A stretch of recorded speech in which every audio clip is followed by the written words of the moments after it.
টানা ছুটিতে বান্দরবানে পর্যটকে মুখরিত হয়েছে বান্দরবানে বিভিন্ন পর্যটন স্পটগুলো। আমরা এখন এসেছি বান্দরবানে মেঘলা পর্যটন স্পটে। এখানে আমরা দেখতে পাচ্ছি ঝুলন্ত সেতুতে কিন্তু পর্যটকের পদচারণায় অনেকটা আসলে মুখরিত হয়েছে। পাশাপাশি লেকের মধ্যে কাইকিং করছে অনেক পর্যটকরা। এখানে চিড়িয়াখানা থেকে শুরু করে কেবল কার বিভিন্ন জায়গাগুলোতে আসলে পর্যটকরা যেমন ঘুরে বেড়াচ্ছে, পাশাপাশি এক পাহাড় থেকে অন্য পাহাড়ে চষে বেড়ানোরও পর্যটকরা তাদের এই যে পর্যটক পাহাড়ি এলাকা ভ্রমণের স্বাদ সেটিও নিচ্ছে। আমরা কথা বলবো বেশ কিছু পর্যটকের সাথে, তারা অনেকদিন পরে টানা ছুটিতে বান্দরবানে এসেছে, তাদের কেমন লাগছে এই বিষয়গুলো নিয়ে আমরা কথা বলতে যাচ্ছি এখন পর্যটকের সাথে। মানে পরিবার সবাই একসাথে মিলে বান্দরবনে আসছি দেখার জন্য। সবাই তো দেশের বাইরেই ঘুরতে যায়, আমাদের দেশে যে এত সুন্দর প্রকৃতি, এত সুন্দর জায়গা, কেউ তা আসে না। আমি মনে করি এখানে আসা উচিত। সুন্দর পরিবেশ, মানে সবাই মিলে বেশ আনন্দ করতেছি, ফ্যামিলি সবাই, বাচ্চা, বিশেষ করে বাচ্চা দুইটা খুব খুশি। হ্যাঁ, বান্দরবানে এটা আমার প্রথম আসছি। বান্দরবন এই নীলাচলে আমি প্রথম ঢুকলাম। পর্বত আসলে বাংলাদেশ যে আসলেই সুন্দর এখানে এসে বোঝা যাচ্ছে। আসলে পাহাড় সুন্দর। বান্দরবনে আমি প্রথম আসছি, আসলে অনেক আগেই আমি আসছিলাম ছোট থাকতে, কিন্তু এখন আমার মনে নেই। আমি আমার মামি পাপার সাথে আসছি, অনেক মজা লাগতেছে, পাহাড়টা অনেক সুন্দর, আমি অনেক ছবি তুলছি। আসলে পাহাড়টা এতটাই সুন্দর যে বলার মতো না। আসলে ঈদের ছুটিতে বাড়ি যাওয়া হয়নি, সেজন্য প্ল্যান করে আসা যে নীলাচলে ঘুরবো, মেঘলাতে ঘুরবো। এখানকার প্রাকৃতিক সৌন্দর্য, অনেক কিছু দেখার আছে। সব মিলিয়ে আসলে ভালোই লাগছে, ফ্যামিলি সহ ঘুরতে এসেছি, হাজবেন্ড বাচ্চা এই আর কি। আমার আব্বুকে বলছিলাম যে ফয়েস লেগে যাইতে, আমার আব্বু বলছে ফয়েস লেগে যাবে না, সেজন্য আব্বু বলছে বান্দরবন আসবে, এই জন্য আমি ছুটির জন্য এখানে আসছি। খুব ভালো লাগতেছে। হ্যাঁ, তো এখানকার যে প্রাকৃতিক পরিবেশ, বিশেষ করে পাহাড় দেখতে খুব সুন্দর। বাচ্চাগুলোও দেখতে চাচ্ছিল, এর জন্য আসা আর কি। স্কুল ছুটি দিয়েছিল 1 মাস 40 দিন। তো আমার বাবাকে বললাম বেড়াতে আসার জন্য, বাবা বলছে বান্দরবন নিয়ে যাবে। তো বান্দরবন আমরা প্রথমে গেলাম মেঘলা থেকে আসছি এখন নীলাচল আমার অনেক ভালো লাগছে, মেঘলাও ভালো লাগছে, এবং আমি আমার মা বাবার সাথে বেড়াই অনেক খুশি হয়েছি। আসছি মূলত ফ্যামিলি নিয়ে ঘুরতে, বা সবাইকে দেখে একটু আনন্দ লাগতেছে, তো হাঁটতেছি, একটু সময় ফিল করতেছি।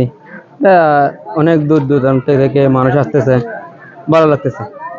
আমরা কথা বলেছি এখানে যে সমস্ত পর্যটক ভ্রমণ করতে এসেছে তাদের সাথে। তারা আমাদেরকে যেটি জানিয়েছে দীর্ঘদিনের টানা ছুটিতে তারা বান্দরবানে ভ্রমণ করতে আসতে পেরে পরিবারকে নিয়ে যেমন আনন্দিত সময় পার করছে, পাশাপাশি এই লম্বা ছুটিটাকে তারা ভালোভাবে উপভোগ করতে পারছে বলে আমাদেরকে জানিয়েছে।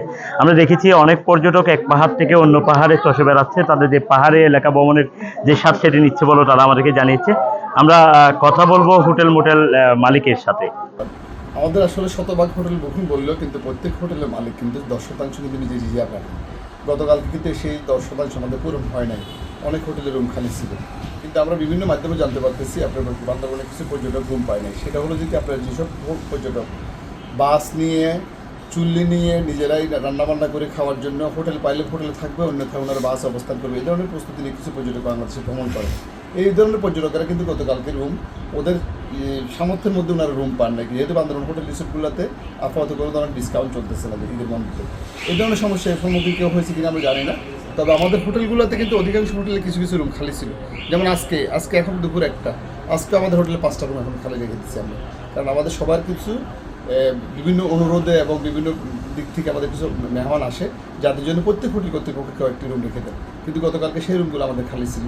আমরা কিন্তু প্রত্যাশার চাইতে বেশি পর্যটক পেয়েছি, কিন্তু রিজার্ভ রুমগুলো কিন্তু আমাদের তেমন একটা যায় নাই।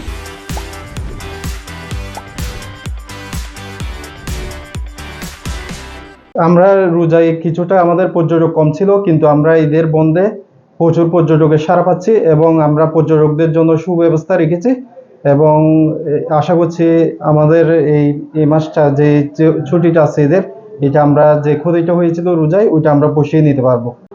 আমরা কথা বলেছি হোটেল মোটেল অনার অ্যাসোসিয়েশনের মালিকের সাথে। তারা আমাদেরকে যেটি জানিয়েছে বান্দরবানে বেশ কিছু হোটেল তাদের ইতিমধ্যে 90 থেকে 95% আসলে বুকিং সম্পূর্ণ হয়েছে, এবং পর্যটকদের নিরাপত্তার জন্য তারা আবাসনের যে ব্যবস্থাপনা সেটি যেমন রাখছে, পাশাপাশি পর্যটকরা যাতে কোনো ধরনের বিপদগ্রস্ত না হয় সেই ব্যবস্থাও তারা নিয়েছে বলে আমাদেরকে জানিয়েছে। আমরা কথা বলছি ট্যুরিস্ট পুলিশের সাথে। ট্যুরিস্ট পুলিশ বান্দরবান জোনের পক্ষ থেকে এখানে পর্যটকদের জন্য যথাযথ নিরাপত্তার ব্যবস্থা করা হয়েছে।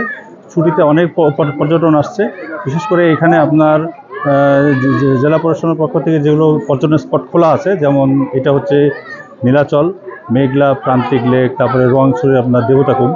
প্রত্যেকটা স্পটে আমাদের হচ্ছে টুরিস্ট পুলিশ আছে। আমরা জনসাধারণকে সার্বিক বিষয়ে যতটুকু সহযোগিতা করা দরকার আমরা সহযোগিতা করছি এবং তাদেরকে আশ্বস্ত করছি যে এটা সেফ জোন, আপনার সমস্যা নেই, আপনারা আসুন এবং উপভোগ করুন। টুরিস্ট পুলিশ আমাদেরকে যেটি জানিয়েছে, বান্দরবানে ভ্রমণের পর্যটকদের নিরাপত্তা জোরদারের জন্য তারা 3 স্তরের নিরাপত্তা যেমন জোরদার করেছে, পাশাপাশি পর্যটন স্পটগুলোতে তারা তাদের নিয়মিত টহলের পাশাপাশি সাদা পোশাকে এবং পোশাকে পুলিশের টহল রাইটে নিরাপত্তা জোরদার করেছে, যাতে পর্যটকরা কোনো ধরনের আসলে ভোগান্তিতে পড়তে না হয় সেই ধরনের তারা ব্যবস্থাপনা রেখেছে বলেও জানিয়েছে। আমরা কথা বলেছি হোটেল মোটেল রিসোর্স অনার্স অ্যাসোসিয়েশনের সাধারণ সম্পাদকের সাথে। তিনি আমাদেরকে জানিয়েছে পর্যটকদের নিরাপদ ভ্রমণের জন্য ইতিমধ্যে বান্দরবান জেলা শহরের এবং জেলায় যে 120টির অধিক হোটেল রয়েছে সবগুলোতে বাড়তি নিরাপত্তা এবং পর্যটকরা যাতে কোনো রকমের হয়রানির শিকার না হয় সেজন্য তারা সেখানে হটলাইন নাম্বার চালু করেছে। এই সহ বান্দরবানে পর্যটকদের ভ্রমণের জন্য তারা বিভিন্ন রকমের ব্যবস্থাপনাও রেখেছে বলে জানিয়েছে। সব মিলিয়ে আসলে দীর্ঘদিন নানা কারণে পর্যটকের নিষেধাজ্ঞা নিরুৎসাহিত করার কারণে এতদিন পর্যটক না আসা, এখন হঠাৎ করে ঈদের যে টানা ছুটি, এই ছুটিতে পর্যটকের আগমনে মুখরিত হয়েছে পর্যটন নগরীগুলো। আমরা বিশেষ করে নীলাচল, মেঘলা, শৈলপ্রপাত, প্রান্তিক লেক সহ বিভিন্ন পর্যটন স্পটগুলো দেখেছি পর্যটকে মুখরিত হয়েছে। এবং এখন পর্যটনে যারা সংশ্লিষ্ট তারা দাবি করছে দীর্ঘদিনের যে তাদের ক্ষতি হয়েছিল, যে লোকসানটি হয়েছে সেটি তারা এখন কাটিয়ে উঠে আলোর মুখ দেখবে তাদের যে পর্যটন ব্যবসা এবং অর্থনৈতিক চাকা ঘুরে দাঁড়াবে বলে এমনটা প্রত্যাশা করছে পর্যটন সংশ্লিষ্টরা। ইয়াসিনুল হাকিম, চ্যানেল 24, বান্দরবান।